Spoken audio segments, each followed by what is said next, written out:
avec les nouvelles tendances de consommation, on voit de plus en plus de nouveaux concepts émerger. Ils arrivent sur le marché des réseaux. Dans ce cas, est-ce qu'un audit préalable est important ou est-ce qu'au contraire, il faut se lancer le plus rapidement possible? Sur cette question, peut-être Sylvain Bartholomeu pour démarrer. Il y a 2 points importants à prendre en compte. Le premier point, c'est que j'ai coutume de dire que tout le monde n'est pas franchisable. Ça, c'est un premier point important.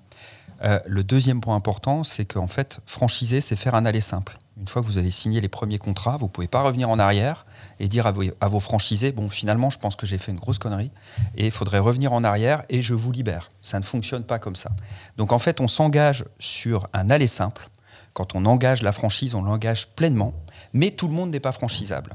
Il y a 3 éléments à prendre en compte pour se dire et confirmer qu'un projet est franchisable. Premier élément, est-ce que le concept lui-même est transmissible à un tiers? Deuxième élément, est-ce que le concept a un potentiel de développement sur le marché des réseaux, mais aussi au niveau national pour un développement national? Troisième élément qu'on oublie souvent, est-ce que l'humain, le dirigeant, le fondateur, la gouvernance est compatible avec le système de franchise? Et ça, c'est un point qui est extrêmement important dans le caractère franchisable. Mon concept est-il franchisable? Est-ce que j'ai un potentiel suffisant pour pouvoir développer un réseau? Et est-ce que moi, en tant que dirigeant, je suis capable de rentrer dans un système de franchise et de m'y inscrire durablement? François-Luc Simon, avant de construire un réseau, on fait quoi? Alors moi, j'interviens justement, ça tombe bien, juste après Sylvain. C'est-à-dire que celui qui veut se lancer dans l'aventure de la franchise va d'abord faire l'audit de faisabilité dont Sylvain parlait. Ensuite, on va devoir faire un contrat, une fois qu'on a décidé d'y aller. Donc, moi, mon rôle en tant qu'avocat, c'est de définir avec le client le contenu de ce futur contrat. Parce que le contrat, on ne peut pas en changer aussi facilement que ça. Donc, il faut partir sur de bonnes bases. Donc, j'ai un peu à la manière d'un architecte, un travail de conception du contrat qui consiste à délimiter avec beaucoup de précision le contenu de ce contrat. Alors, comment fait-on ?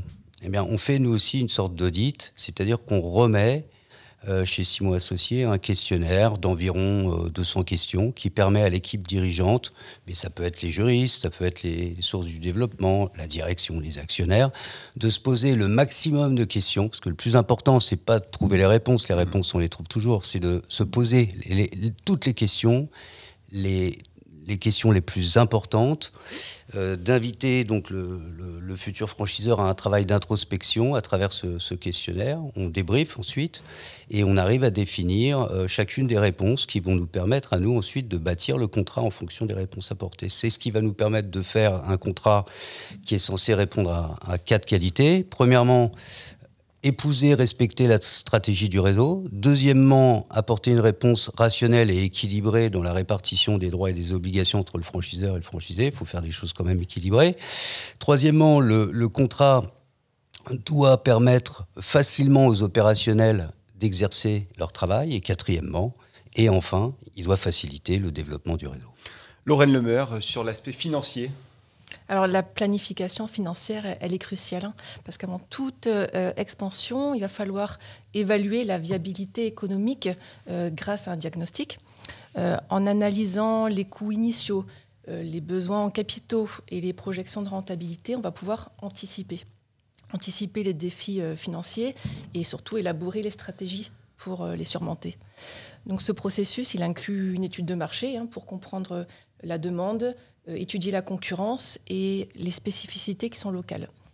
La prévision financière, elle va aider aussi à établir un budget qui est réaliste, à identifier les indicateurs clés de la performance et à poser les chiffres, flux de trésorerie, gestion des dépenses et garantie de la rentabilité sur du long terme. Et ces prévisions qui doivent être précises vont faciliter l'accès au financement et renforcent la confiance des investisseurs. Donc, en conclusion, une approche structurée, méthodique, basée sur des prévisions et un diagnostic qui est préalable va être indispensable tout simplement pour minimiser les risques et maximiser le succès du réseau de franchise.